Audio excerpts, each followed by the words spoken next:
বিসমিল্লাহির রহমানির রহিম। আমরা কালকে এক নিউজে দেখলাম যে ইসরায়েল বলল এখন নাকি রাফা পুরা মুক্ত। এখন তারা পুনরায় বলছে যে আমরা গাজা আবার আক্রমণ করব।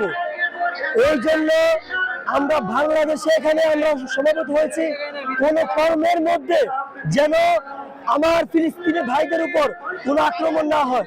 আর আমরা বলতে চাই আমরা ইসরায়েল এবং ভারতীয় সকল পণ্য আমরা বয়কট করব। এই জন্য আজকে আমরা এখানে এসেছি। আমাদের বাংলাদেশ থেকে যদি ভিসা দেওয়া হয় আমরা জিহাদের জন্য যেতে প্রস্তুত।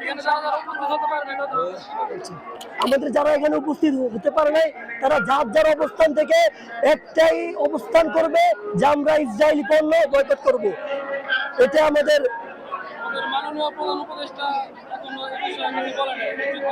আমরা আশাবাদী মাননীয় প্রধান উপদেষ্টা অচিরে এই নিয়ে কোনো কিছু বলবে এবং ফিলিস্তিনিকে স্বাধীন রাষ্ট্র হিসেবে বাংলাদেশ থেকে ঘোষণা করবে, আমাদের এই দাবি।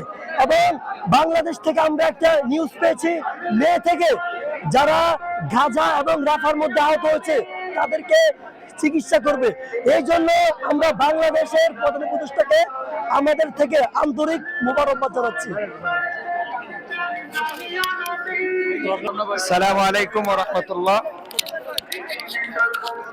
আজ আমাদের এই সবাই একত্র হওয়ার কারণ একটাই, আমাদের সেই ফিলিস্তিনি ভাইদের তাদের বিরুদ্ধে তাদের সাথে যেরকম একটা আচরণ করা হচ্ছে, আমরা ইতিমধ্যে দেখতে পাচ্ছি যে যুদ্ধবিরতির সময় যেই সময়টাতে আমরা স্বাভাবিকভাবে রাষ্ট্রীয়ভাবে আমরা জানি যেই সময়টাতে যুদ্ধবিরতি চলে সেই সময়টাতে দুই রাষ্ট্রের মধ্যে কোন রকম আর কোনো যুদ্ধ চলে না।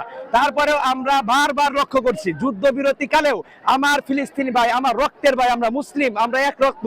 হাদিস শরীফের সাথে হয় যে মুসলমান মুসলমানের এক ভাই। আমাদের ভাইয়ের ওপর যুদ্ধবিরতি চলাকালেও তারা হাজার হাজার আমার ভাইদেরকে শহীদ করেছে। ইতিমধ্যে ঈদের কয়েকদিন আগেও এবং ঈদের দিন সহ আমাদের 400 থেকে 500 আমার ফিলিস্তিন ভাইদেরকে হত্যা করলো।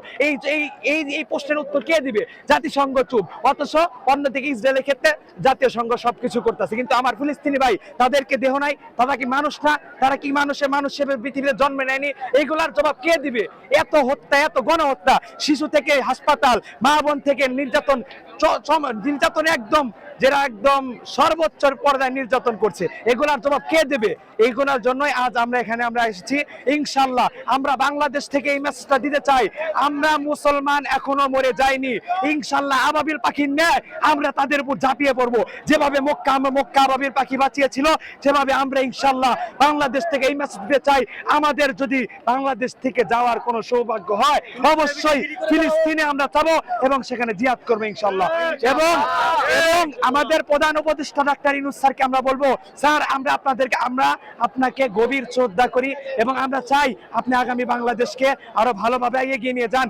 তবে এটাও আপনি বিবেচনা করবেন, ইতিমধ্যে আমরা দেখছি জাতীয় সংঘ তিনি যার পরে আমাদের ফিলিস্তিন বাহিনী নিয়ে কথা বলছেন, তিনি আরো বলুক, এই প্রত্যাশা আমরা রাখি।